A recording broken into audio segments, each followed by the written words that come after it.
Bismillahirrahmanirrahim. Alhamdulillahirabbil alamin. Wassalatu wassalamu ala asyrafil anbiya'i wal mursalin wa ala alihi wa sahbihi ajma'in. Rabbi shrah li sadri wa yassir li amri wahlul 'uqdatam min lisani yafqahu qawli. Assalamualaikum warahmatullahi wabarakatuh. Yang saya hormati saudara pengurusi majlis, yang berbahagia Datuk Seri Wan Adnan Wan Mamat, satu tepukan gemuruh untuk beliau. Kepala Pengurusi Barisan Nasional Kuantan, penceramah kita yang pertama tadi, mana ustaz tu? Saya tak nampak lah. Pimpinan-pimpinan UMNO bahagian Kuantan, ketua-ketua cawangan, ketua-ketua wanita cawangan, ketua-ketua puteri pemuda cawangan, hadirin hadirat yang saya hormati sekalian. Saudara, malam ni saya berada di Kuantan, tempat di mana satu ketika dahulu seorang wakil rakyatnya sangat bersedih sehingga menitiskan air mata kerana rakyat di Kuantan bakal dilanda satu wabak akibat daripada kilang linas yang beroperasi di bumi Kuantan ini. Saya masih ingat lagi tuan-tuan, dia menangis teresak-esak kerana sedih selepas ini ada rakyatnya yang akan bertukar wajah menjadi mutant. Yang saya tahu, rakyat negeri Pahang yang bertukar wajah menjadi katak memang ada, tetapi binatang lain setakat hari ini belum ada. Betul tak betul? Kalau pergi ke Indra Mahkota, kita boleh jumpa seekor katak.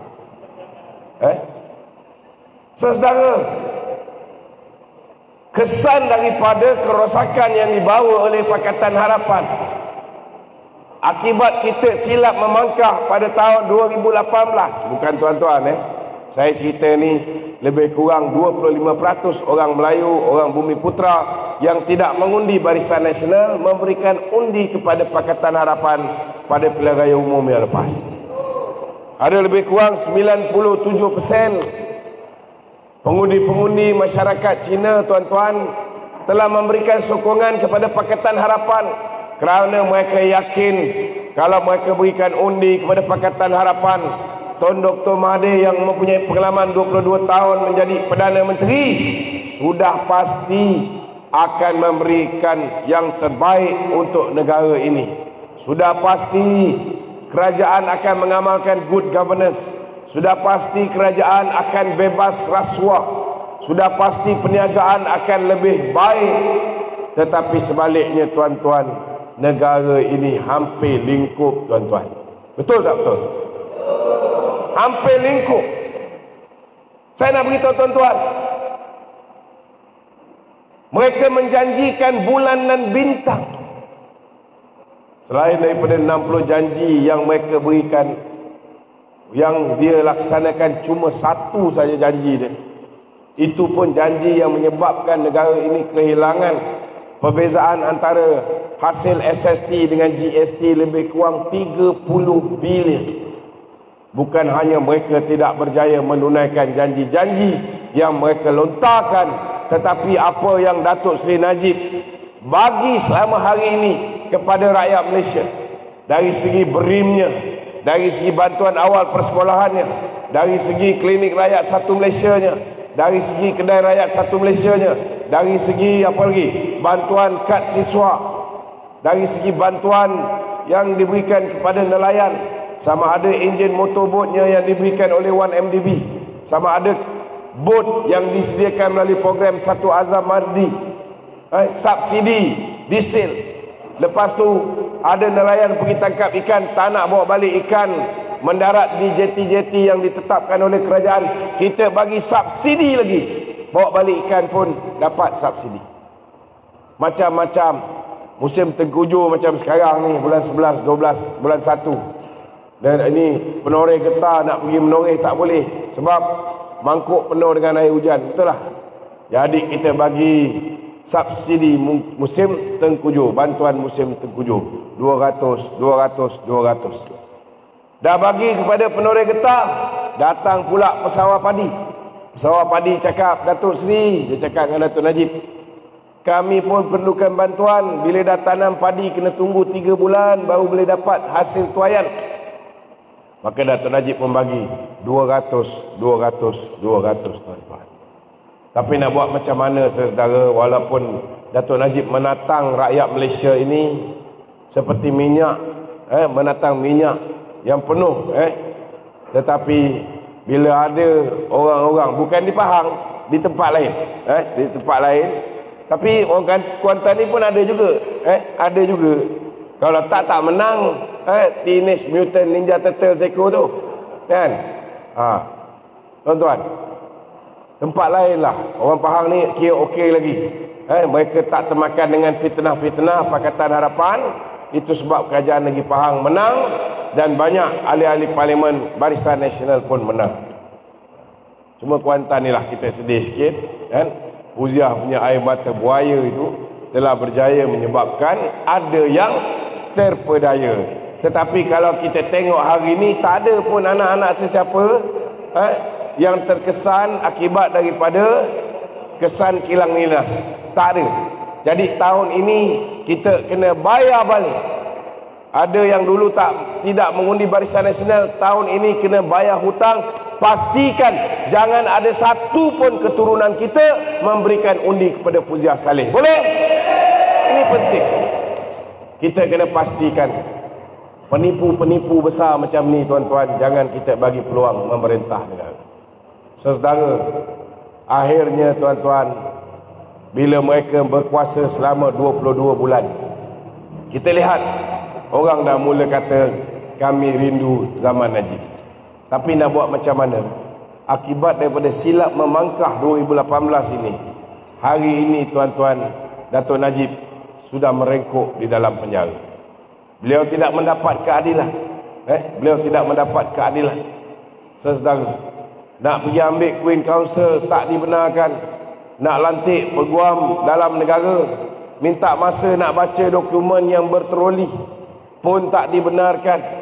Nak kemukakan bukti baru yang menunjukkan hakim yang menjatuhkan hukuman dalam kes dia SRC ni, hakim ni sendiri terlibat dalam penubuhan SRC, tak patut jadi hakim pun mahkamah tak nak terima bukti baru. Pertuduhan kata dia ambil duit daripada SRC yang dipinjam daripada Kuok, tetapi bukti baru menunjukkan duit yang dia dimasukkan ke dalam akaun Datuk Najib itu tak ada kena-mengena dengan Kuok, tak ada kena-mengena dengan SRC. Ianya duit yang datangnya daripada pinjaman Putra Perdana Development, dipinjam daripada Maybank, dan pegawai Maybank mengesahkan Nazlan Hakim tu, dia adalah merupakan General Counsel Maybank, dia Head of Corporate and Legal Affairs Maybank. Dia tahu tentang pinjaman 140 juta, dan daripada 140 juta itu telah dimasukkan ke dalam akaun Datuk Seri Najib, tuan-tuan. Dan daripada akaun Datuk Seri Najib, 42 juta tu dipindahkan kepada akaun SRC International 32 juta.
pencen 2 tahun dah pergi tanam sayur, disebabkan dia ni tak setia pada Tun Dr. Mahathir, dia diangkat menjadi ketua polis negara.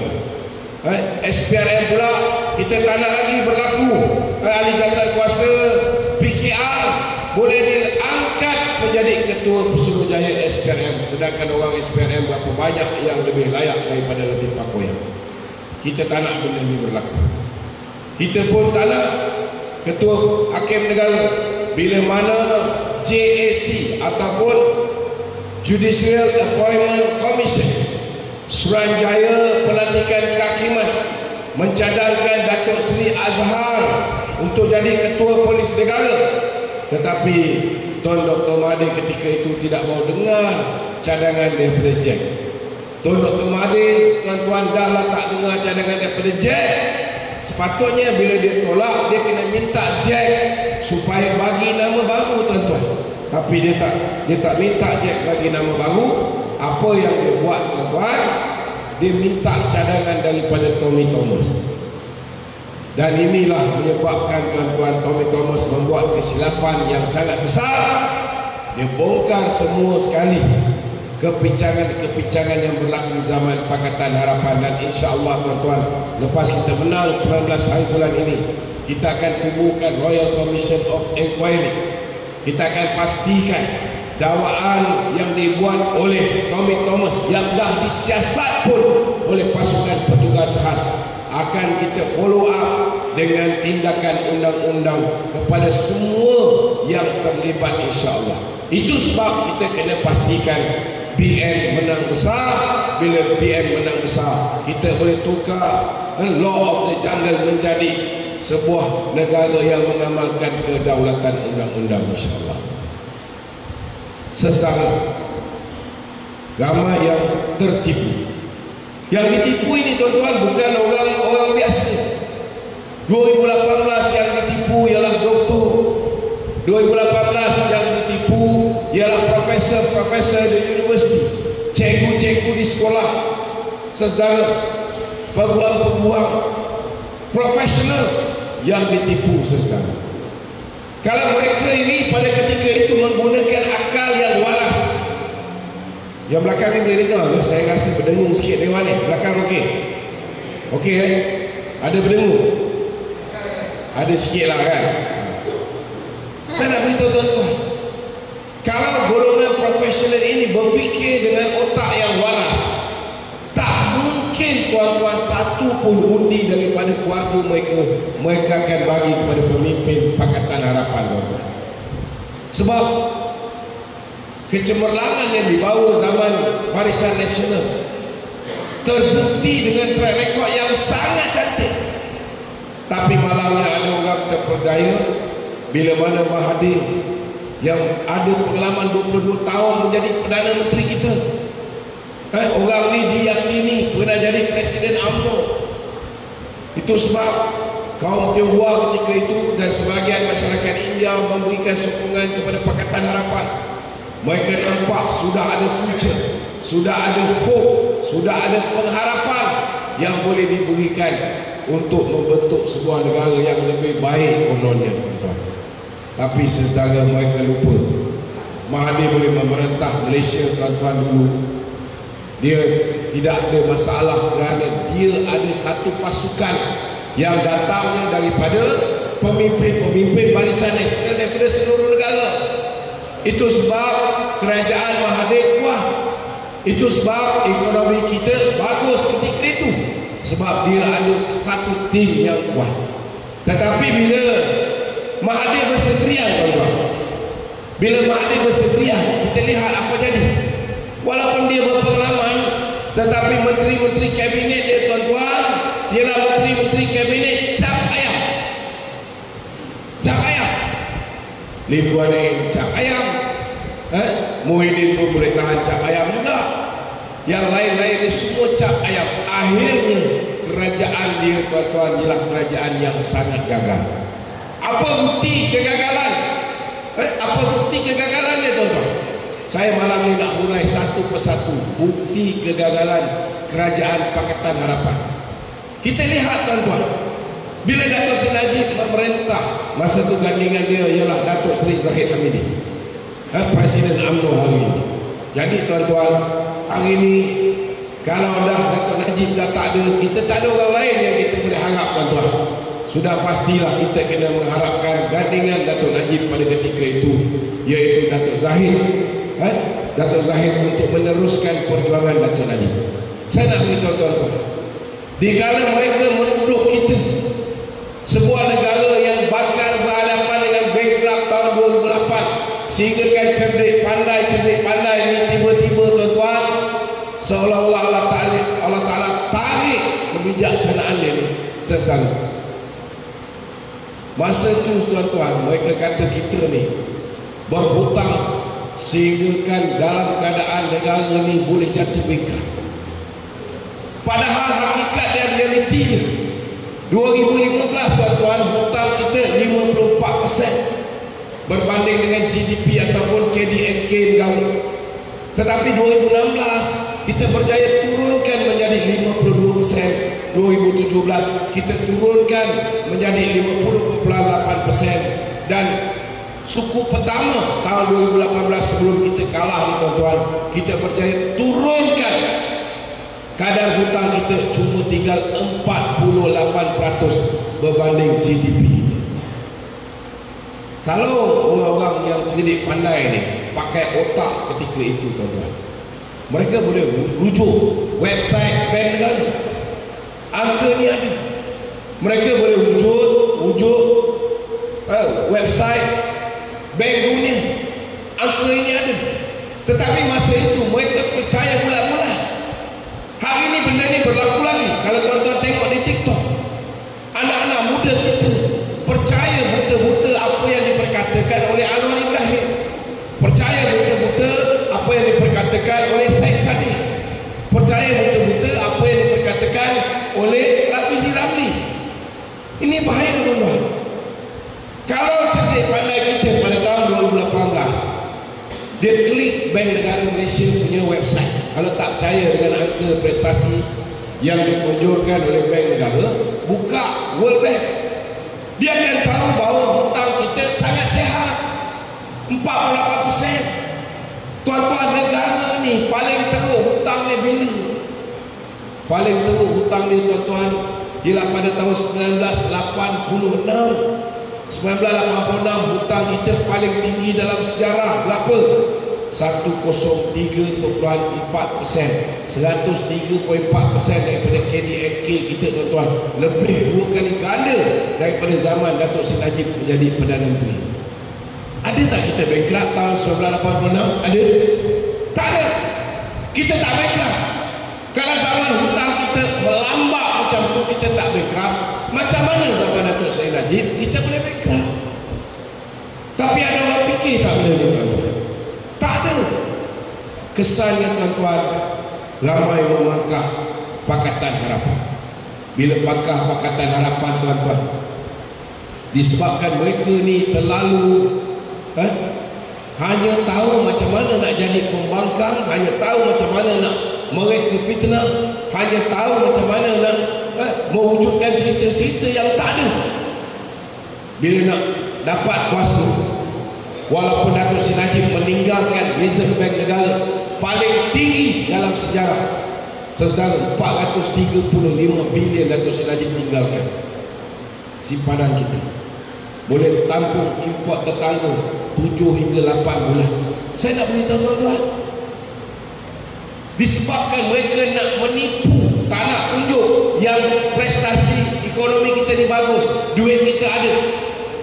Bukti duit kita ada, selepas diambil alih oleh Muhyiddin boleh terus announce bantuan kepada rakyat. Ingat lagi tak masa PKP? Dari mana datang duit itu? Daripada duit yang ditinggalkan oleh Datuk Seri Najib. Tetapi nak tunjukkan kononnya bahawa mereka mewarisi kerajaan yang teruk. Apa dia buat tuan-tuan? Dia buat kutipan derma tabur. Ingat lagi berapa juta dia berjaya kutip? 180 juta ringgit. Tuan-tuan pernah terfikir ada anak-anak kita yang terperdaya dengan fitnah Mahathir ini, mereka pecahkan tabung dia, bagi pada kerajaan RM30. Bagi pada kerajaan RM30. Last sekali mana pergi duit tabung ni tuan-tuan? Ada dia bayar hutang 1MDB? Ada? Tak ada. Malah tuan-tuan kes 1MDB ni yang mana menyeleweng, contohnya Goldman Sachs dan sebagainya, yang telah menipu 1MDB. Mereka telah membayar pampasan. Berbilion pampasan telah dibayar kepada kerajaan. Adakah duit ini digunakan untuk membayar hutang 1MDB? Tak ada. Kemana pergi duit itu, tuan-tuan? Lepas tu saudara nak tunjuk buruknya kerajaan Barisan Nasional ni, apa Lim Guan Eng buat?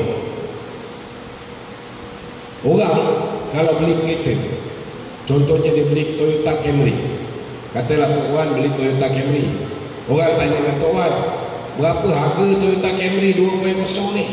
Tok Wan pun jawab, 148,000. Tetapi tuan-tuan, apa yang Lim Guan Eng buat nak burukkan kerajaan Barisan Nasional?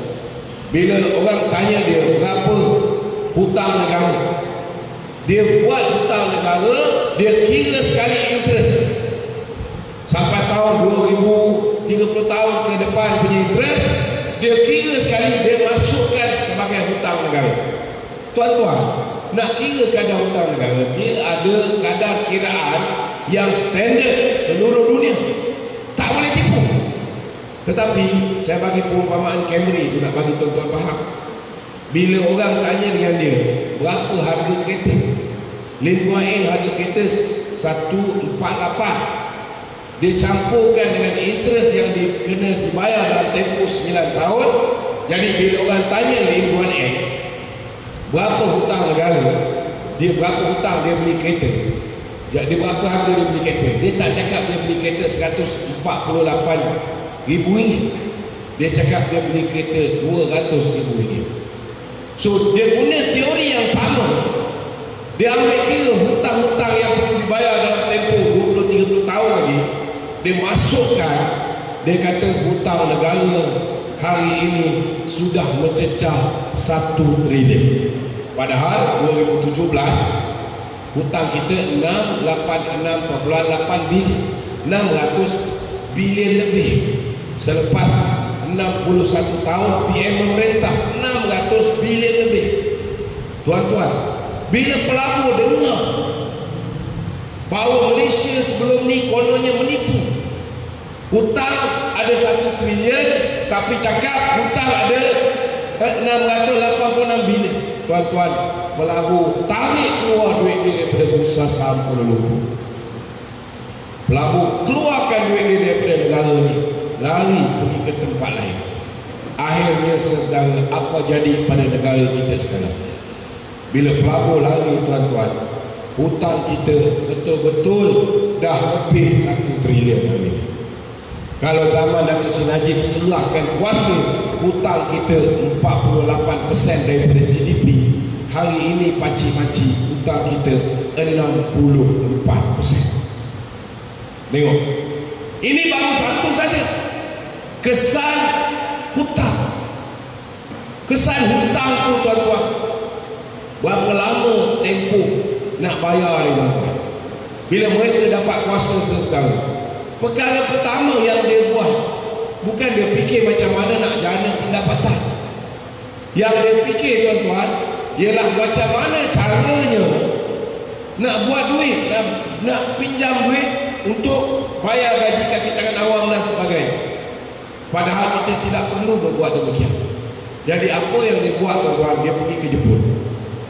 Bila dia pergi ke Jepun, dia cakap dengan Jepun, kami nak pinjam duit. Jepun tanya dia balik, apa pendapatan tetap yang kamu ada yang boleh kamu sandarkan untuk kamu bayar hutang ni? Kita kalau nak pinjam duit dengan bank tanya, engkau ada kerja tak? Boleh tengok payslip. Apa pasal dia nak tengok payslip? Dia nak tahu kita punya pendapatan tetap setiap bulan ada ke tak ada. Lepas tu dia akan tengok track record kita, bayar cantik ke tak cantik. Lepas tu dia akan kira semua hutang kita ni, berapa ada lebihan, boleh tak bayar hutang baru? Jepun pun fikir macam tu. Jadi Jepun tanya, you ada GST? Jepun tanya, ada GST dah? Dia nak jawab macam mana? Bila dia berkuasa tuan-tuan, satu-satunya janji yang dia buat ialah dia hapus GST. Bila dia hapus GST, dulu zaman SST 1 tahun boleh dapat 18 bilion. Bila zaman GST tuan-tuan 2017, kita dapat 44.3 bilion. Beza tu tuan-tuan 26.3 bilion. Setiap tahun kenaikan lebih kurang 3.94 bilion, lagi besar saiz ekonomi, lagi banyak pendapatan yang hilang. Lebih kurang 30 bilion kurang-kurang pun 1 tahun. Jadi bila tak dapat pinjam dengan Jepun, apa dia buat tuan-tuan? Dia terbitkan samurai bond. Pinjamlah juga, tapi dalam bentuk penerbitan bond. Dah pinjam dengan Jepun, dia pergi ke China, dia terbitkan pula apa dia? Panda bond. Nasib baiklah dia tak terbitkan bila menjadi semua tuan-tuan. Saudara, mereka tak tahu macam mana nak menjana pendapatan untuk negara. Itu sebab hari ini Anwar Ibrahim dia tak berani nak janji apa-apa. Balik-balik dia janji turun harga minyak, balik-balik dia janji nak hapuskan tol. Saya nak tanya orang Kuantan hari ni, siapa yang dalam dewan ni yang pergi kerja lalu tol? Tolong katakan. Ada? Ada orang Kuantan pergi kerja lalu tol? Sini ada yang pergi kerja lalu tol. Yang dalam dewan ni pun tak ada. Dia tidak ada idea baru. Tuan-tuan, Mahathir baik, Anwar baik, otak dah tumpul. Dia tak boleh bangunkan negara, tuan-tuan. Saya nak beritahu dengan saudara, apa dia buat nak mendatangkan hasil bagi negara ketika dia memerintah?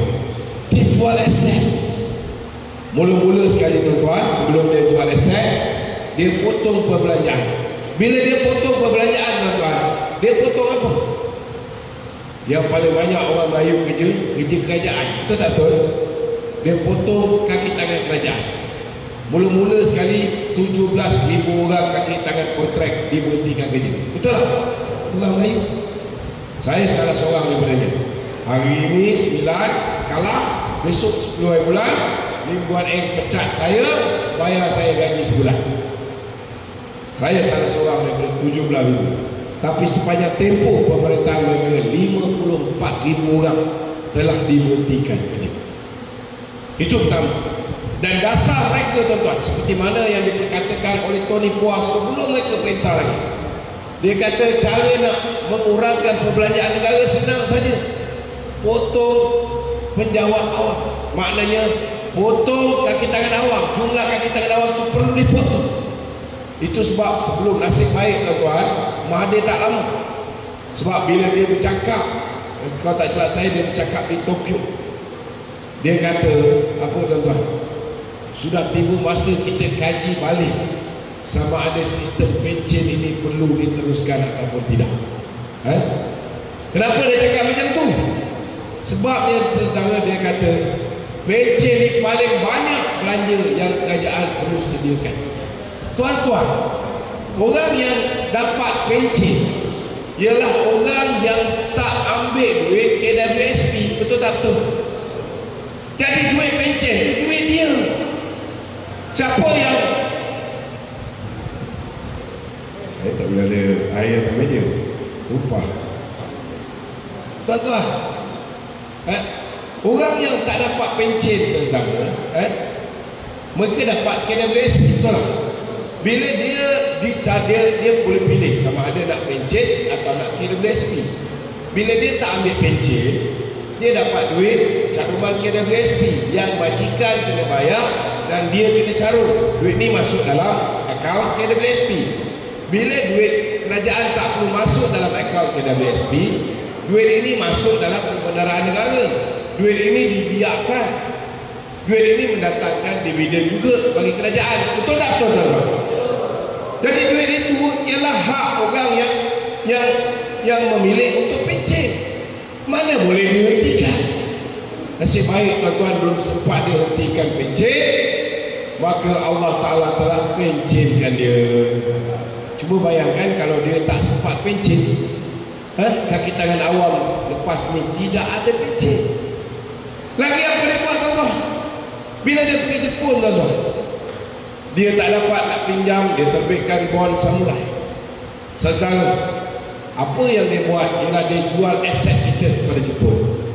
Contohnya dulu kita ada sebuah syarikat pembekal perkhidmatan kesihatan nombor 2 terbaik di dunia. Apa dia? IHH. Malaysia pemegang saham terbesar.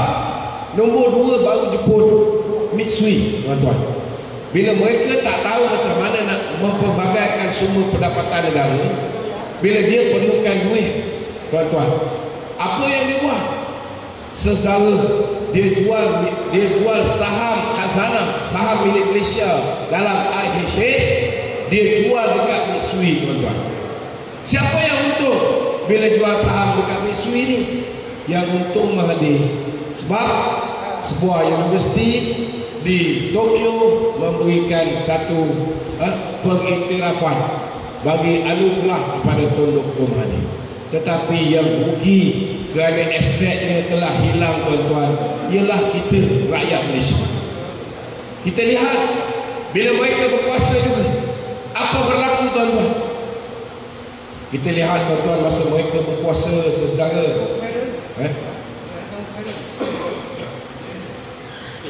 kita tengok, bang, biarkan situ bang, biarkan, dia mengganggu saya tengah ni.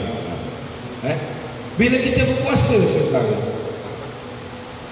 kita tengok bila mereka berkuasa, selain daripada jual aset IHH ini, tuan-tuan, mereka telah jual banyak aset kita kepada kawan-kawan mereka di Hong Kong yang berpengkalan di Singapura. Itu sebab banyak yang jual, semua sekali dapat ke orang Hong Kong yang berpengkalan di Singapura. Sehingga kan aset umat Islam tabung haji, tuan-tuan, kita lihat lebih kurang 17 ke 19 bilion, tuan-tuan, telah diletakkan di dalam penjagaan bukan Islam, telah diletakkan di bawah MOF, Special Vehicle Company, saudara. Aset tabung haji, aset umat Islam diletakkan, yang jaga kroni kepada Lim Guan Eng. Tuan-tuan, bila tak cukup lagi, tak tahu macam mana cara nak dapat pendapatan bagi negara, apa yang Lim Guan Eng buat, apa yang Mahathir buat, tuan-tuan? Mereka telah menjarah duit Petronas. Dulu, saudara, zaman Barisan Nasional, setiap tahun, saya ambil contoh 2017, Petronas hanya sumbang dalam bentuk dividen kepada kerajaan Barisan Nasional hanya 17 bilion ringgit saja satu tahun. Tetapi 2018, tuan-tuan, Petronas telah dijarah. Petronas telah memberikan dividen, dipaksa memberikan dividen sehingga 54 bilion, tuan-tuan. Lepas tu naik kepada 80 lebih bilion. Saudara, kalau tuan-tuan kali ini silap memangkah lagi, saudara, nescaya, tuan-tuan, hutang negara yang hari ini sudah mencecah 64% berbanding GDP kita, tak mustahil akan kembali seperti zaman Mahathir pada tahun 1986, iaitu 103.4. Kalau nak tengok benda ni berlaku, silakan bangkahlah Pakatan Harapan ke Perikatan Nasional. Saya nak beritahu, tuan-tuan, 2017 ada orang kata, ya betul, hutang kita rendah, tetapi pendapatan kita pun rendah. Rendah macam mana? Saya nak beritahu, tuan-tuan, 2017 di bawah kepimpinan Dato' Najib, kita punya pertumbuhan ekonomi nombor 3 terbaik di dunia. Nombor 3. Itu pun orang percaya kita nak bankrupt, tuan-tuan. Siapa nombor 1 ketika itu? Nombor 1, saudara, ialah Filipina. 6.9% pertumbuhan ekonomi Filipina ketika itu. Nombor 2 siapa, tuan-tuan? Nombor 2 negeri China. Negeri China pertumbuhan ekonomi dia 6.7%. Malaysia, tuan-tuan, saudara, saya nak beritahu, Malaysia 6.8%. 5.9%. Nombor 3. Saya nak beritahu tuan-tuan, sesedara, zaman Datuk Seri Najib jadi Perdana Menteri dulu, dia 9 tahun jadi Perdana Menteri, 3 kali kita potong pertumbuhan ekonomi Singapura. Kita punya ekonomi lebih baik daripada Singapura 3 kali, 3 tahun daripada 9 tahun ni, 3 tahun. Bila bagi Pakatan Harapan tuan-tuan, hancur lebu. Negeri Johor daripada negara nombor 1 foreign direct investment jatuh jadi nombor 4. Nasib baik buat pilihan raya bulan 3 hari tu, kita kembalikan naik balik jadi nombor 1 tuan-tuan. Saudara, hari ini saya sedih pasal apa tuan-tuan? Kita dulu pandang Indonesia ni sebagai negara walaupun besar, tetapi dari segi prestasi ekonomi kita tinggalkan Indonesia jauh. Betul tak betul? Orang Indonesia datang cari makan kat negara kita, betul? Orang Bangla pun datang cari makan negara kita, orang Nepal datang cari makan negara kita, orang India datang cari makan negara kita. Betul tak betul tuan-tuan? Kita bangga dengan negara kita dulu, Malaysia tu. Malah bila Datuk Seri Najib mengumumkan kita akan buat high speed rail pergi ke Singapura, tuan-tuan, kita rasa bangga. Ini akan menambahkan lagi pertumbuhan ekonomi kita. Betul tak? Lepas tu Datuk Seri Najib umumkan kita akan buat melalui apa yang dipanggil sebagai One Belt One Road. Kita akan ada kereta api pantai timur daripada China. Dia akan lalu dekat Kota Baru, dia akan lalu dekat Kuala Terengganu, dia akan lalu dekat Kemaman. Maka tuan-tuan, last kali dia akan ending dekat Pelabuhan Kelang. Barang-barang kargo yang dulu berjam-jam nak sampai ke Kota Baru akan makan masa kurang daripada 4 jam. Perjalanan pergi ke Kota Baru yang dulu kalau time hari raya sampai 8 jam, 9 jam, 16 jam pun ada. Betul tak betul? Lepas ni tak lebih daripada 4 jam tuan-tuan. Kita dah gembira. Saya duduk di Kementerian Kewangan, jadi saya tahu apa yang kita plan. Saya nak beritahu tuan-tuan, kalau ECRL itu diteruskan, apa kelebihan? Ianya akan memanggil pertumbuhan ekonomi Malaysia lagi tambah 1.5%. Kita dah ada 5.9%, tambah lagi 1.5%, jadi 7.4%. Maknanya kita akan jadi nombor 1 di dunia tuan-tuan dari segi pertumbuhan ekonomi. Saudara, kenapa bandar dekat Georgetown, Pulau Pinang maju, bandar Ipoh maju, bandar mana lagi, bandar Johor Bahru maju, Kuala Lumpur maju, Seremban maju, Melaka maju, Kuantan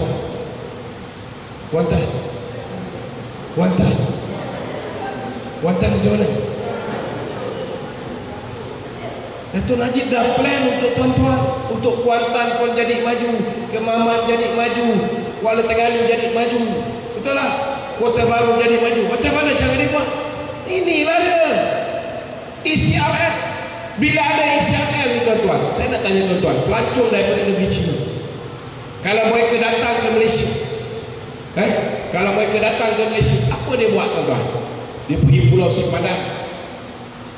Pulau Simpadan, dekat Sabah. Mana lagi dia pergi? Dia pergi Georgetown di Pulau Pinang. Mana lagi dia pergi? Dia pergi Melaka, bandar bersejarah. Mana lagi dia pergi? Dia pergi Johor. Ada dia datang Kuantan? Ada dia datang Kota Baru? Ada dia datang Terengganu? Tak ada. Tidak ada. Tetapi lepas ni, bila ada ECRL itu, dalam perjalanan nak sampai Kuala Lumpur, dia berhenti Kota Baru. Bila dia berhenti Kota Baru, dia pergi pasar Siti Khatijah. Maka kain batik, apa wang bulan, segala barang-barang yang dihasilkan oleh orang Patan akan maju, akan laku. Sehingga di Kuala Terengganu dengan pokok lekornya laku, dengan apa-apa saja batik-batiknya laku. Sehingga di Kemaman, apa Kemaman ada apa Kemaman? macam-macam ada, betul lah. Kuantan, maka bandar-bandar ini tuan-tuan akan tumbuh macam cendawan. Mereka akan menjadi sebuah bandar yang dia pesat membangun. Bila pesat membangun, perlu tak anak tuan-tuan yang berada di Kuantan, anak tuan-tuan yang berada di Kota Baru, anak tuan-tuan yang berada di Terengganu berhijrah pergi ke Kuala Lumpur, dan tiap-tiap tahun time raya dia orang kena gaduh jam. Perlu tak perlu? Tak perlu. Bila dah ada high speed rail ni, nak buat high speed rail tu pun kena pakai engineer, kena pakai accountant, kena pakai pekerja-pekerja tempatan. Betul tak betul? Ini dia orang tak nampak. Apa yang Mahathir buat tuan-tuan? Mahathir hapuskan. Mahathir hapuskan tuan-tuan, dia berhentikan. Bila dulu kerajaan dah sign kontrak dengan pihak China untuk bina ECRM, tiba-tiba datang kerajaan baru batalkan. Dulu kita dah sign kontrak dengan Singapura untuk bina high speed rail pergi ke Singapura. Datang kerajaan baru batalkan. Tuan-tuan, kalau kerajaan baru Pakatan Harapan batalkan semua kontrak-kontrak ini, agak-agak tuan-tuan lah, pelabur-pelabur ni lepas ni, kalau Pakatan Harapan kembali menjadi kerajaan, dia orang nak datang tak pelabur ke Malaysia? Dia orang tak akan datang. Sebab apa dia orang tak akan datang? Sebab dia orang tahu kalau dia orang melabur kat Malaysia, silap-silap bulan tukar kerajaan lagi, semua kontrak akan dibatalkan. Orang tak akan percaya kat Malaysia. Saudara, ini high speed rail baik untuk negara kita, tuan-tuan. Saya nak beritahu tuan-tuan, Datuk Najib dah plan kat rantau Asia ni, kita antara yang paling awal nak buat high speed rail ni. Tapi malangnya tuan-tuan, hari ini kita rancang awal, tetapi Indonesia tuan-tuan dah siap dah high speed rail. Cuba bayangkan, akibat silap membangkah pada tahun 2018 tuan-tuan, Indonesia dah potong kita. High speed rail dia tuan-tuan dah siap lebih awal daripada kita. Malu tuan-tuan, lebih memalukan saudara, kan? Bila mana hari ni, bila datang Covid itu lagi, Jokowi mengumumkan tidak ada gaji minimum untuk rakyat Indonesia. Bila dia cakap tak ada lagi gaji minimum, kita ni sibuk nak naikkan gaji minimum, betul lah, kan? Bila Jokowi cakap tidak ada gaji minimum, pelabur-pelabur dia nampak Indonesia ini akan menawarkan kaki tangan pekerja-pekerja cheap labor, ataupun tenaga kerja yang murah. Jadi dia orang ramai-ramai datang ke kilang, contohnya lah kilang Tesla, mula-mula nak buat negara kita, pindah pergi ke Indonesia. Kilang Hyundai, mula-mula nak buat negara kita, bila Datuk Najib dah tak ada, pindah pergi Indonesia. Alibaba dah bincang dengan Datuk Najib nak jadikan tempat mereka di Malaysia, pindah pergi Indonesia. Banyak kilang-kilang tuan-tuan pindah pergi ke Indonesia. Bila kita tanya dengan pekerja-pekerja kontrak di Malaysia daripada Indonesia, mana sipulan bin sipulan, ramai tiba-tiba hilang. Kita pula tidak ada pekerja-pekerja kontrak. Tuan-tuan, bila pekerja-pekerja kontrak Indonesia yang sanggup berjabung nyawa tau, naik kapal tongkang datang Malaysia, kerja kat Malaysia. Sebab apa? Sebab Malaysia dulu memberikan peluang pekerjaan yang dia tak boleh dapat di negara dia.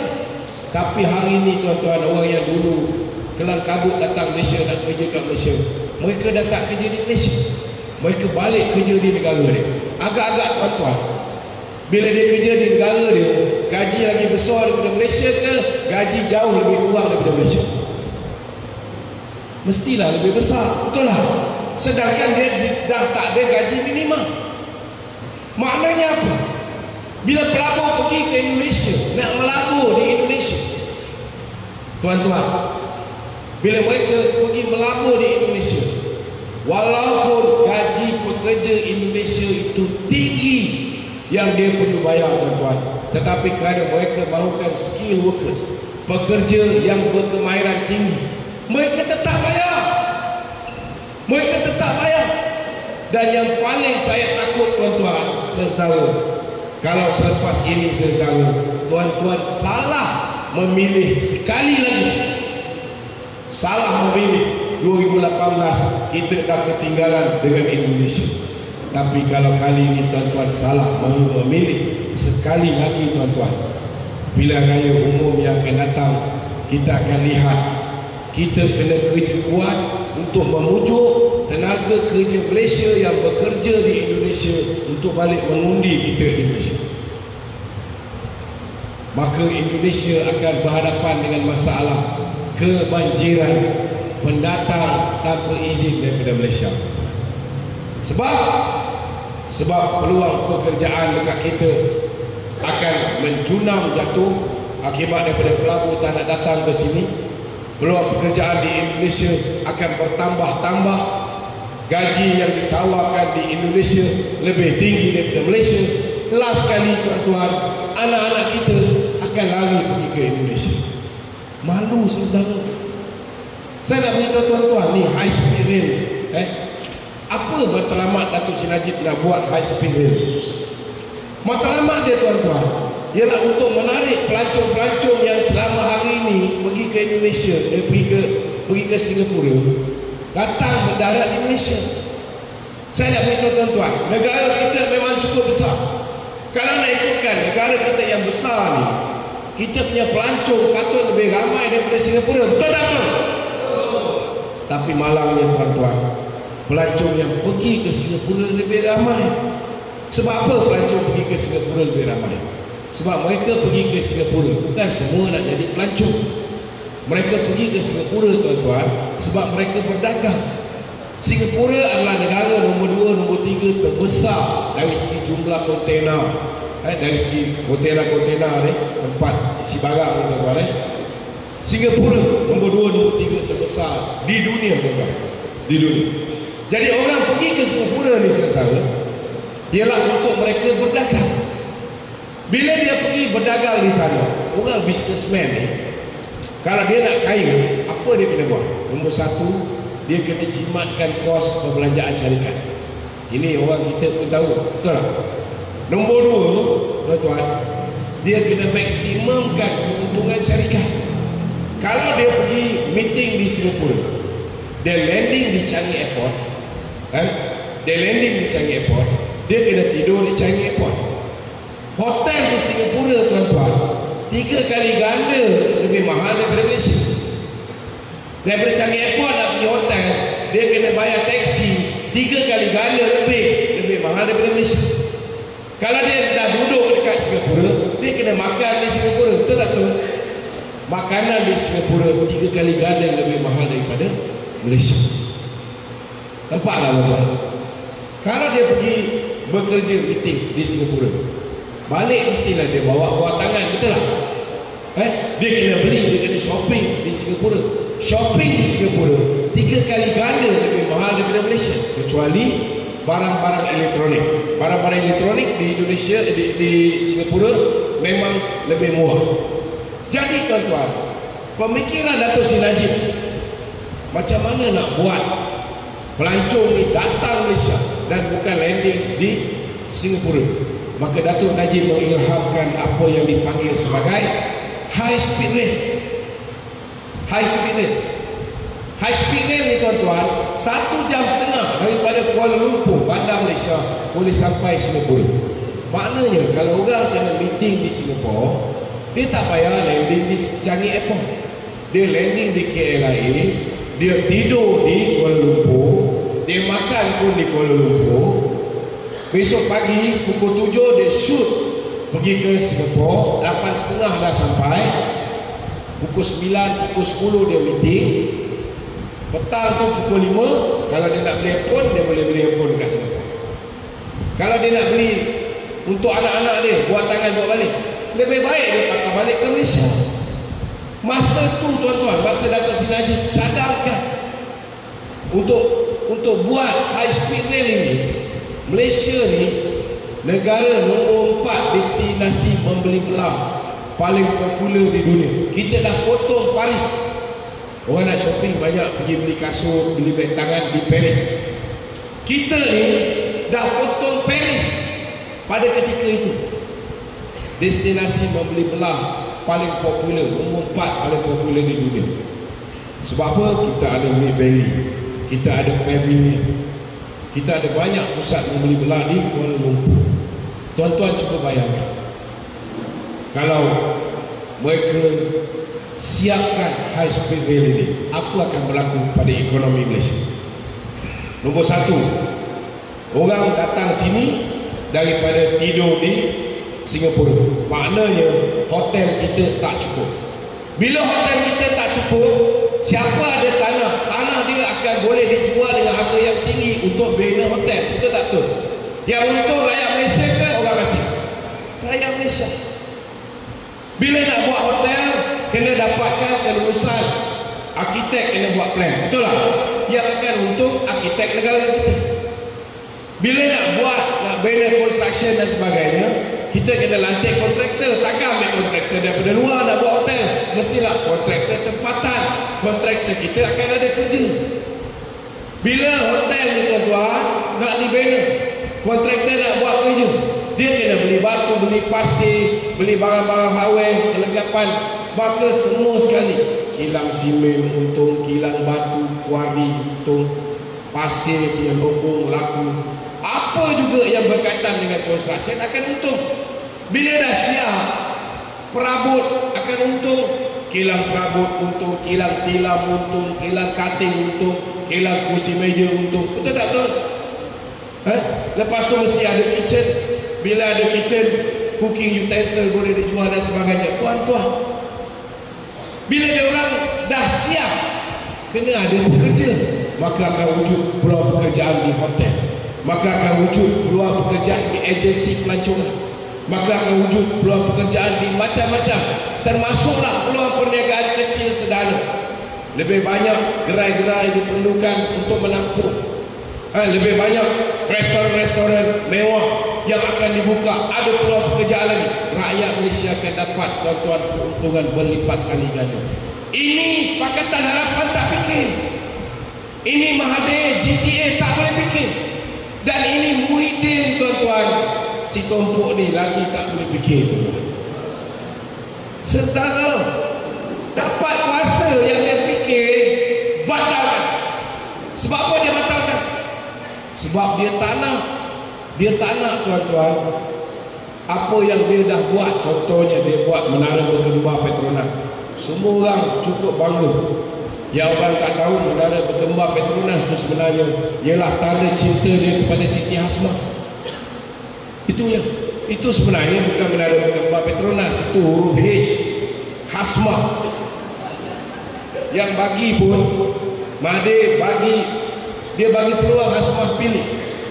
Hasmah pilih seorang kontraktor daripada Jepun, seorang kontraktor lagi daripada Korea. Ni ramai orang tak tahu. Semua orang kata, oh hebat Mahathir ni, bina macam-macam untuk negara. Yang orang tak tahu, perabot semua sekali anak dia dapat upright. Mama, supply mama tiles, anak dia dapat. Marina dapat, Mirzan dapat, Mukriz dapat, Mauzani dapat, semua dapat. Belum lagi kita cerita bila nak buat menara berkembar Petronas ni tuan-tuan, kos awal 2.5 bilion. Tapi pasal kebodohan Mahathir, minta maaf lah saya cakap bodoh, sebab tidak ada ayat lain yang lebih sempurna.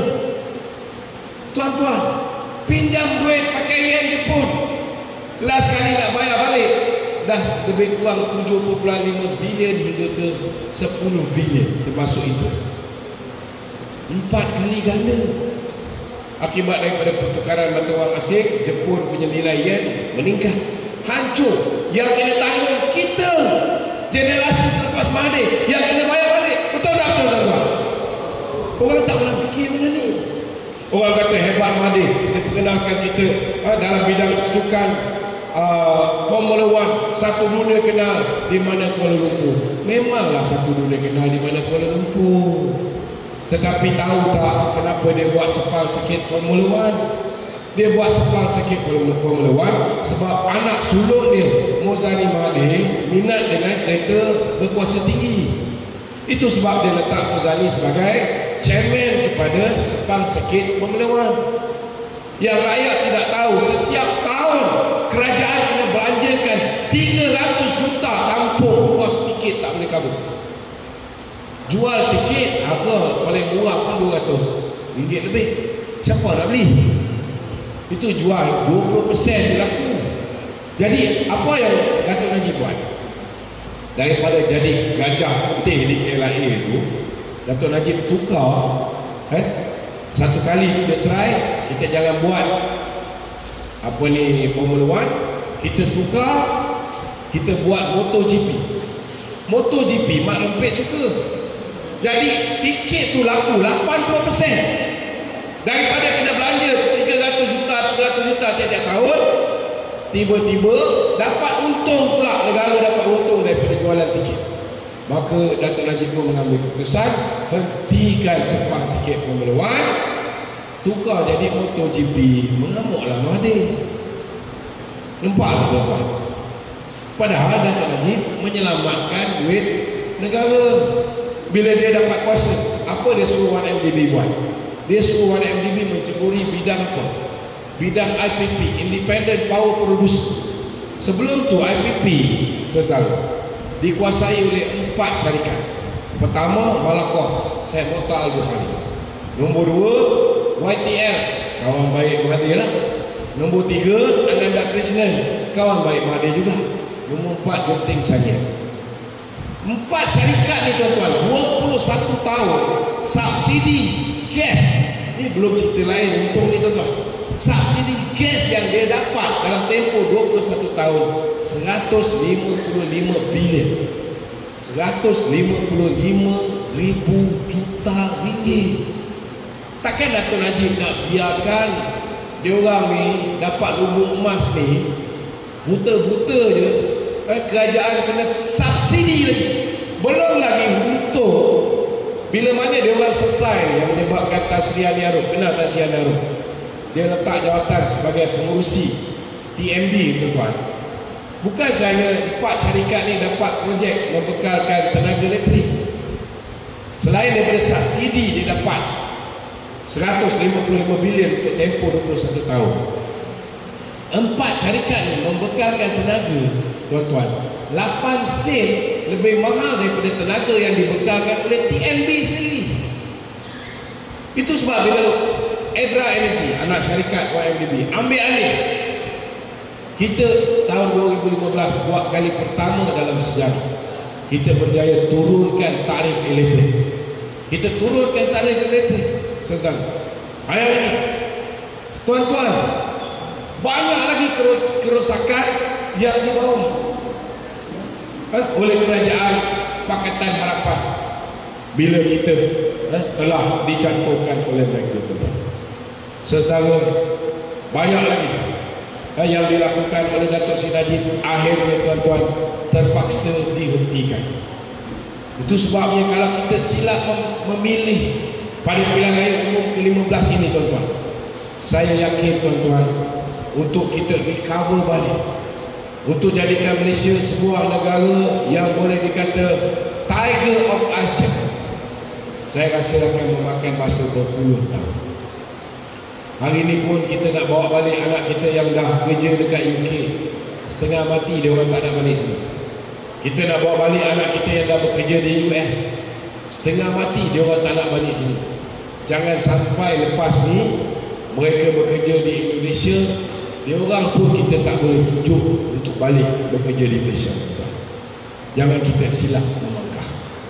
Tuan-tuan, banyak lagi kalau saya nak cerita, tetapi hari ini saya Barisan Nasional sudah ada azam baru, banyak penambahbaikan yang kita nak buat selepas ini. Kalau dulu zaman Datuk Seri Najib, BRIM, kita janji kalau kita menang kita akan bagi RM2,000, betul? Tetapi kita belum menang pun, tahun ini Datuk Seri Ismail Sabri dah bagi RM2,000, betul lah? Itu kita dah laksanakan.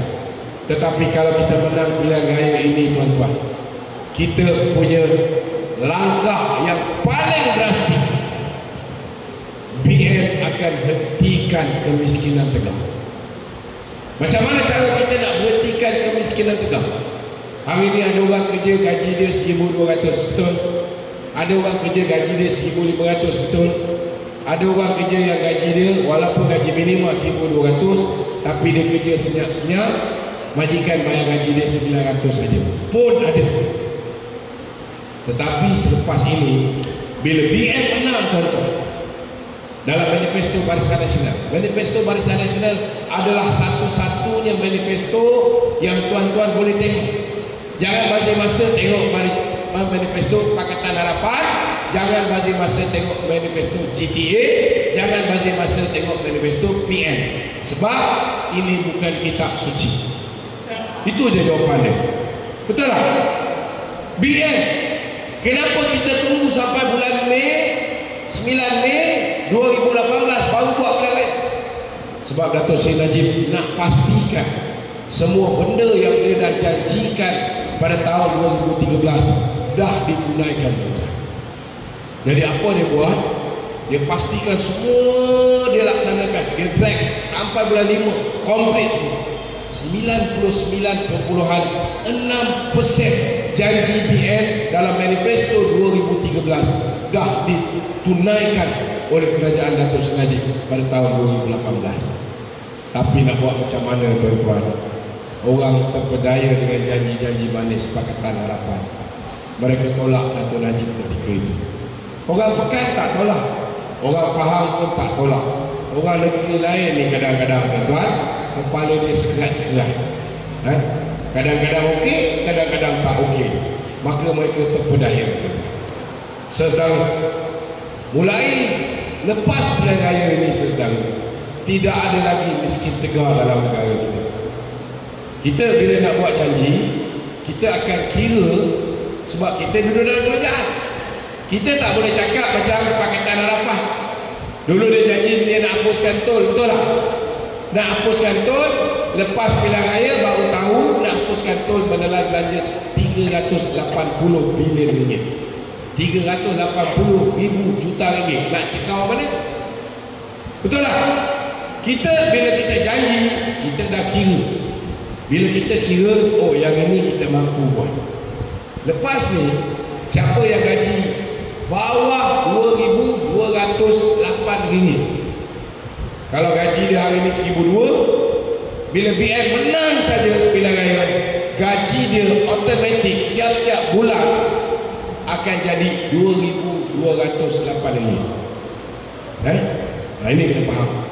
Maknanya kalau makcik ada kerja gaji 1,200, BN akan tambah lagi 1,008 ringgit untuk genapkan gaji makcik 2,208 ringgit. Pendapatan isi rumah lah. Pendapatan isi rumah ni mana suami isteri. Kalau suami je bekerja, gaji dia 1,500, kerajaan Barisan Nasional akan tambah 708 ringgit. Jelas maknanya berhenti dah, saudara. Kemiskinan Tegal dalam negara ni tak ada lagi dah. Semua orang gaji lebih 2,208 ringgit. Kita bagilah sikit lapukan gemuruh kepada kepimpinan UMNO dan Barisan Nasional. Lepas ini anak-anak kita yang belajar, kalau dulu mereka menjanjikan apa? Mereka nak hapuskan PT-PTN. Betul tak tu? Tuan-tuan, macam mana nak hapuskan PT-PTN? Saudara, jumlah duit yang kita dah bagi pinjam pada rakyat ni, saudara, lebih 50 bilion, lebih 50 ribu juta ringgit. Nak hapuskan macam mana? Kalau hapuskan, saudara, saya nak beritahu tuan-tuan, yang kita bagi pinjaman ni sebenarnya anak tuan-tuan yang belajar di universiti awam ni, dia punya kos pengajian ni 80-90% kerajaan tanggung. Memang kerajaan tanggung. Yang kena bayar, kena pinjam daripada PT-PTN. Ini Dato' Najib juga yang mewujudkan pinjaman ni. Sebab dulu, kalau anak orang miskin, duit tak ada, tak boleh masuk universiti.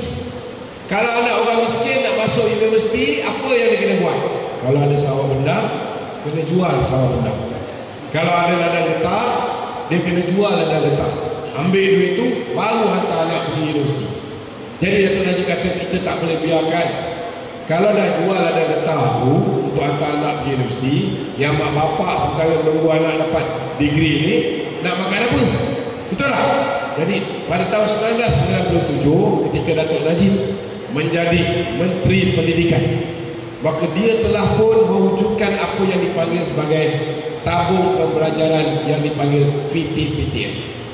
Tabung ni bukan untuk membiayai pengajian, jangan silap. Tabung ni hanya tampung balance lagi 10 to 20% yang tak di cover oleh kerajaan. Yang lain kerajaan dah tanggung.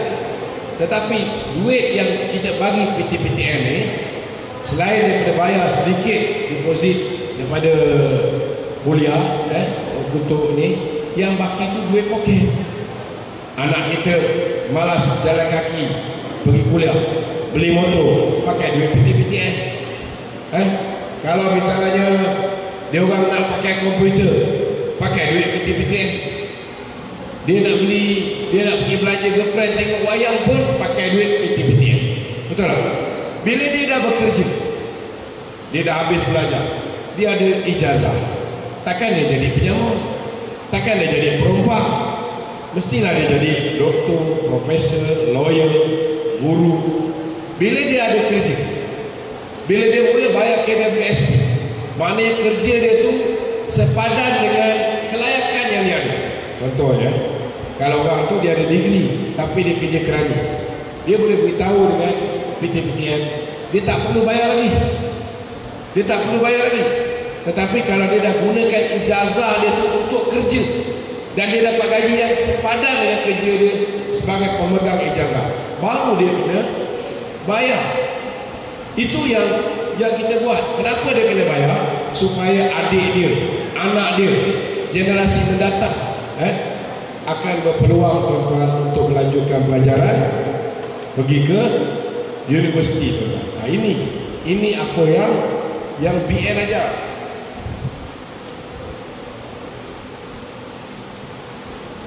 Tetapi Pakatan Harapan tuan-tuan, dia bagi harapan palsu. Mula-mula dia kata lepas ini kita akan hapuskan, tidak perlu lagi bayar pinjaman PTPTN. Tuan-tuan, 50,000 juta ringgit macam mana nak hapuskan? Itu sebab lepas pilihan raya dia kata manifesto itu bukan kitab suci. Lepas tu bila tanya dengan Wan Saiful Wanjan, pengurusi PTPTN, dia kata kami minta maaf kerana kami tidak boleh tunaikan janji kami dalam pilihan raya lepas. Kita tanya dia kenapa tak boleh tunai janji. Sebab masa kami berjanji, kami tidak tahu bahawa kami boleh menang. Maknanya apa? Maknanya dia tipu kita. Dia tahu dia tak boleh buat, dia kata dia nak buat. Menipu lah tu tuan-tuan. Betul lah. Dan bila kita tanya lagi, kenapa dah tahu tak boleh buat, kamu berjanji? Dia kata apa tuan-tuan? Masa tu kami tidak ada dalam kerajaan, jadi kami tak tahu janji kami itu melibatkan implikasi keuangan yang tinggi. Itu sebab kita tak boleh hapuskan tol. Sebab nak hapuskan tol 380 juta bilion. Tuan-tuan, macam mana dia orang tak tahu nak hapuskan tol tu 380 bilion? Bapak tol negara dengan dia orang.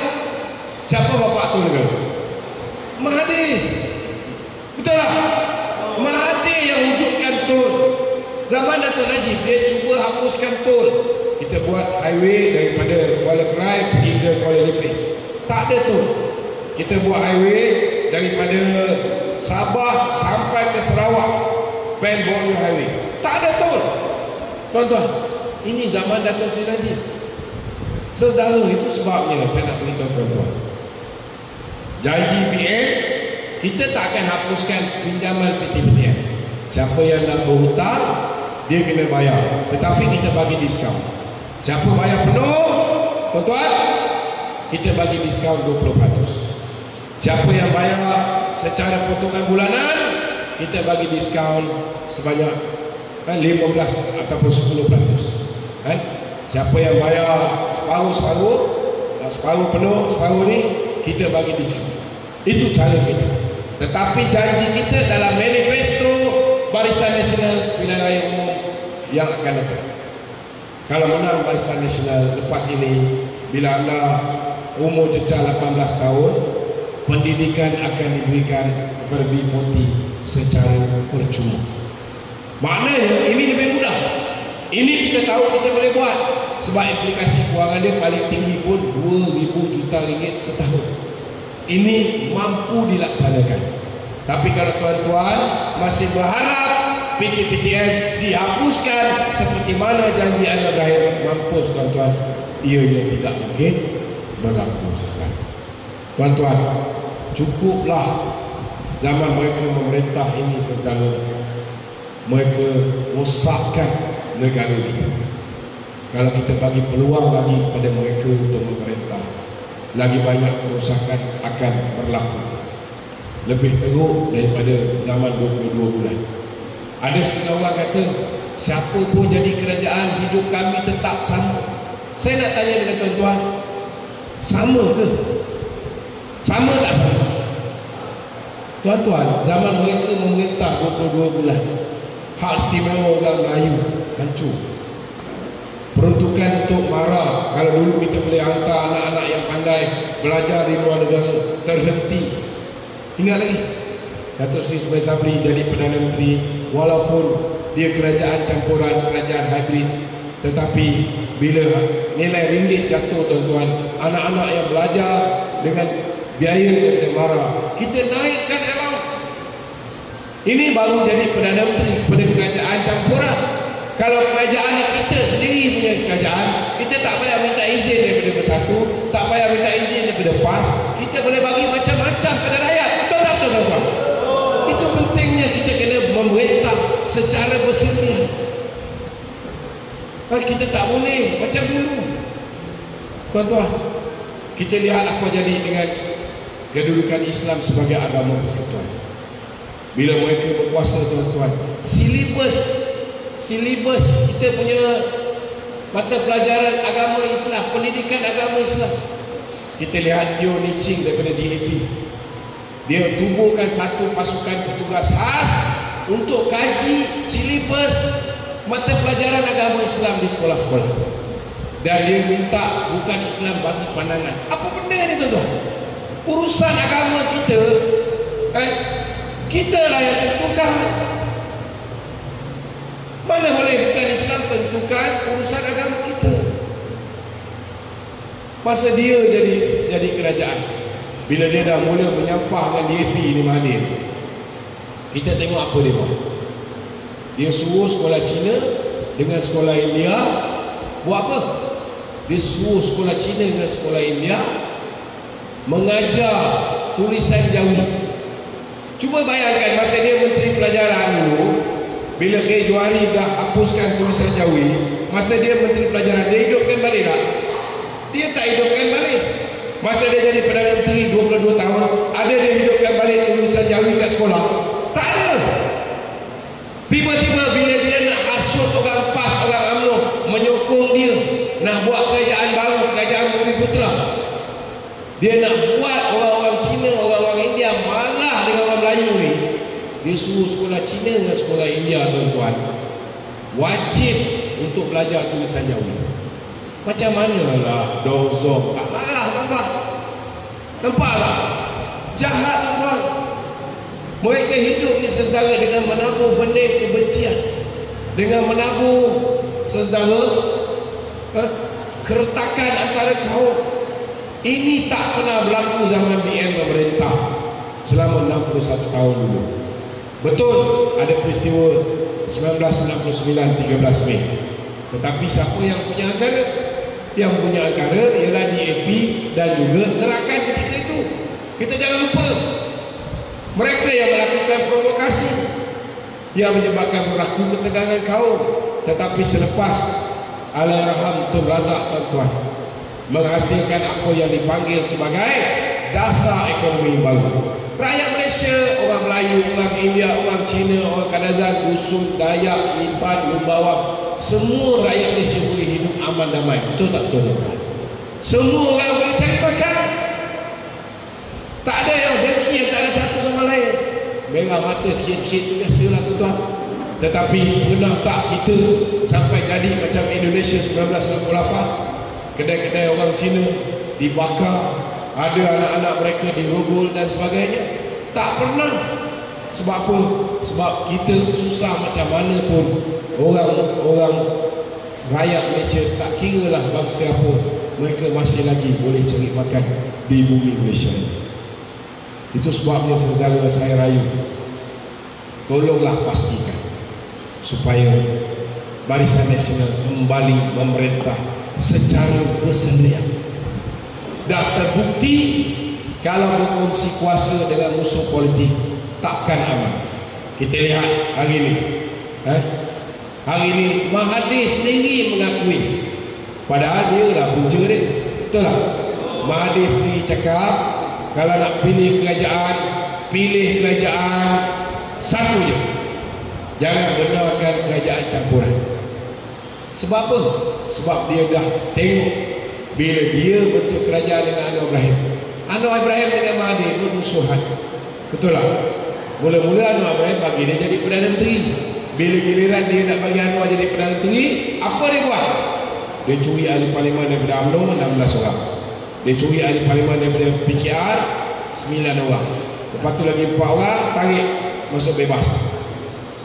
Supaya kursi tu pergi kat Muhyiddin, tak payah pergi dekat Anwar Ibrahim. Dia pun tak percaya satu sama lain.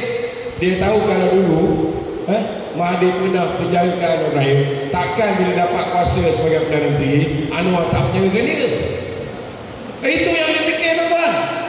Sama juga hari ini. Kenapa Muhyiddin takut sangat Dato' Najib akan jadi Perdana Menteri balik? Kenapa Muhyiddin takut sangat Dato' Zahid akan jadi Perdana Menteri? Sebab dia tahu, tuan-tuan, dia dah menganiaya Dato' Najib, dia dah menganiaya Dato' Zahid. Dato' Zahid terang-terang kena aniaya, tuan-tuan. Dia dapat duit sumbangan dana politik. Sumbangan dana politik tak salah dalam negara kita.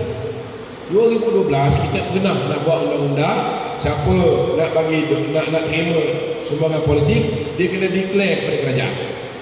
Tapi masa tu Anwar Ibrahim tak setuju. Masa tu DAP tak setuju, PAS pun tak setuju. Sebab apa? Sebab kalau dia declare, orang akan tahu Anwar dapat duit daripada Yahudi. Saya nak beritahu tuan-tuan, pilihan raya 2004 dia dapat duit daripada Soros. Daripada Soros. Soros ni orang Yahudi di Amerika. Kemudian dia dapat duit, dia buat kursus-kursus pekadiran ni semua. Dia dapat duit, dia buat program-program pekadiran, Institut Kajian Dasar dia akan buat. Dapat duit daripada mana? Yayasan Kristian daripada Jerman. Yayasan ni dapat duit daripada mana? Daripada CIA.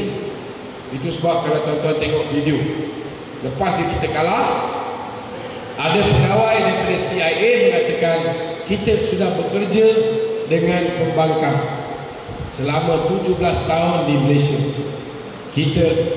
We have been funding them, maknanya kita membiayai mereka, sehinggalah kerajaan Barisan Nasional berjaya kita tumbangkan. Dia ambil duit Yahudi, tuan-tuan. Tuan-tuan, kalau lepas ni, saya nak beritahu ni, ada seorang nama dia saya susah nak ingat, tetapi dia pengarah komunikasi PKR, orang Kuantan juga tak silap saya, sebelah sini, ahli parlimen sebelah sini. Baru-baru ni dia bentang kertas kerja di Singapura. Program tu anjuran Konrad Adenauer. Maknanya program itu ditaja oleh CIA. Maknanya sehingga hari ini mereka masih lagi ditaja oleh Amerika dan CIA, tuan-tuan.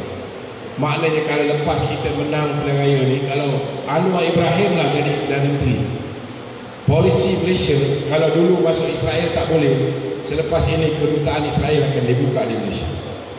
Kalau sebelum ni tak boleh masuk Israel, lepas ini kita akan ada kedutaan di Israel. Kalau sebelum ini, tuan-tuan, kita banyak berpegang pada Islam, kita mempertahankan Palestin. Jangan terkejut tuan-tuan, selepas ini kita akan mempertahankan kedaulatan Israel. Sebab dah terbukti. Anwar sendiri pernah kata apa dia kata? I support all efforts to ensure the security of the state of Israel. Maknanya dia menyokong sebarang usaha untuk menjaga keselamatan negara Israel. Patut kita orang Islam, kita patut lebih concern pada nasib yang ditimpa oleh umat Islam Palestin. Betul tak tuan-tuan?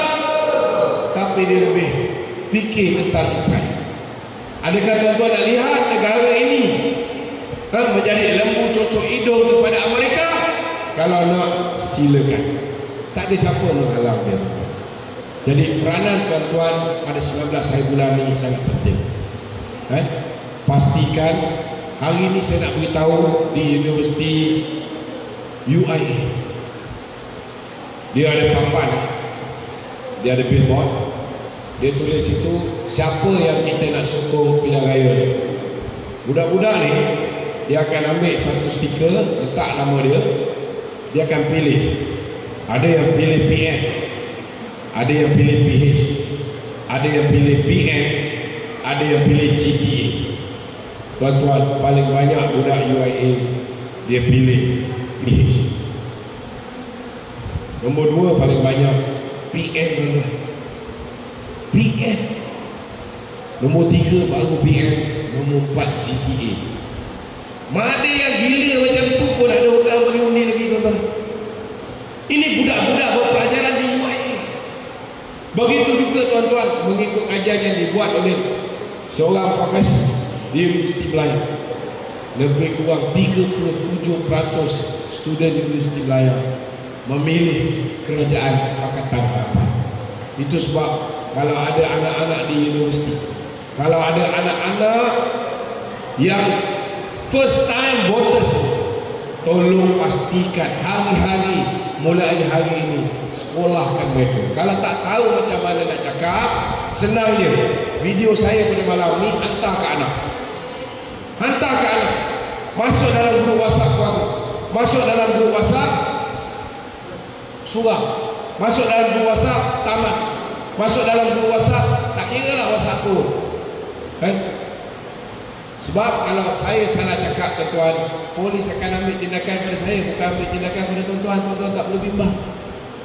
Dan saya ni, tuan-tuan, dah biasa dah masuk ni. Tuan-tuan ingat saya nak masuk juga ke? Sudah pastilah saya berkata-kata berhati-hati, betul lah. Sudah pasti saya pun dah elak daripada masuk lagi. Penat, tuan-tuan. 11 kali dah dulu lokal. ISA pun 2 kali. Kali pertama 2 bulan, okey lagi. Lepas tu kena khusus jangka panjang, 2 tahun 2 bulan kat penting. Saudara, tolonglah tengokkan. Pastikan jiran tetangga kita tanya dia orang macam mana. Kalau dia orang nampak mirip Pakatan Harapan, beritahu dia apa yang saya cakap pada dia. Kalau tak faham juga, buka TikTok saya. Saya ada TikTok, semua pendek-pendek. Kadang-kadang orang muda ni tak suka dengar panjang-panjang. Masuk TikTok saya, Datuk Luqman Adak. Ada macam-macam video pendek. Ambil copy link tu, hantar kat dia orang. Cuci dia orang daripada hari ni. Sebab kita hanya ada tinggal lebih kurang 8 hari saja lagi. Kalau kita silap 8 hari ni tak buat kerja, jangan sampai anak cucu kita bila ditanya atau apa peranan yang atuk dah mainkan sebelum BM terkubuh, kurang-kurang kita boleh jawab. Dulu atuk tiap-tiap malam tengok Dato' Luqman berucap, setiap kali dia live saja atuk akan tekan share. Itu sebab dulu Fuzia asyik menang, tiba-tiba pada tahun 2022 Fuzia kalah dan Hamid Mandela ditabarkan sebagai ahli parlimen. Kuat-kuat kita dah buat sesuatu. Betul tak? Bila orang tanya apa sumbangan kita pada perjuangan, setiap video yang dihasilkan oleh Datuk Zahid, video dihasilkan oleh Mak Maslan, Tok Mat Hasan, kita tolong bantu viral. BNCOM pun banyak video-video pendek yang mereka buat. Alhamdulillah tuan-tuan, kalau kita mainkan peranan kita daripada sekarang, 8 hari ini sangat penting. 8 hari inilah masa depan negara, masa depan tuan-tuan, anak tuan-tuan dan cucu tuan-tuan. Pastikan jangan ada yang ragu-ragu, jangan ada yang undi berbelah bagi. Dia ada 2 parti je yang akan menang. Saya nak beritahu dalam pilihan raya. Kalau bukan BN, PH. Kalau kita silap, kita ambil tengah-tengah. Bagi undi kepada Bersatu, bagi undi kepada PN, bagi undi kepada PAS. Nescaya tuan-tuan, undi tuan-tuan itu tidak akan membawa PN untuk menjadi kerajaan. Never ever. Undi tuan-tuan tidak akan membawa PN menjadi kerajaan. Dekatan Nasional takkan menjadi kerajaan. GTA takkan menjadi kerajaan. Tetapi bila undi yang patut diberikan kepada BN itu diberikan kepada Perikatan Nasional dan GTA, bila BN tak boleh membentuk kerajaan, yang akan jadi kerajaan ialah PH. Yang akan jadi Perdana Menteri ialah Anwar Ibrahim. Yang akan kontrol Anwar Ibrahim ialah DAP. Tuan-tuan tahulah apa yang akan jadi pada tuan-tuan selepas ini. Jadi jangan sampai pisang berbuah 2 kali. Jangan sampai kita dipatuk ular di tempat yang sama 2 kali. Boleh? Boleh? Boleh kita pastikan di Parlimen Kuantan Datuk Hamid akan menang sebagai ahli parlimen? Boleh? Boleh kita pastikan di Dun ini sahabat saya, kawan baik saya, ya? Saudara Nara ni kawan baik saya, first time nak jadi YB. Boleh kita pastikan dia menang di Dun ini? Boleh? Boleh, tugas saya selesai. InsyaAllah tuan-tuan. Assalamualaikum warahmatullahi wabarakatuh. Hadirin sekalian, berikan tepukan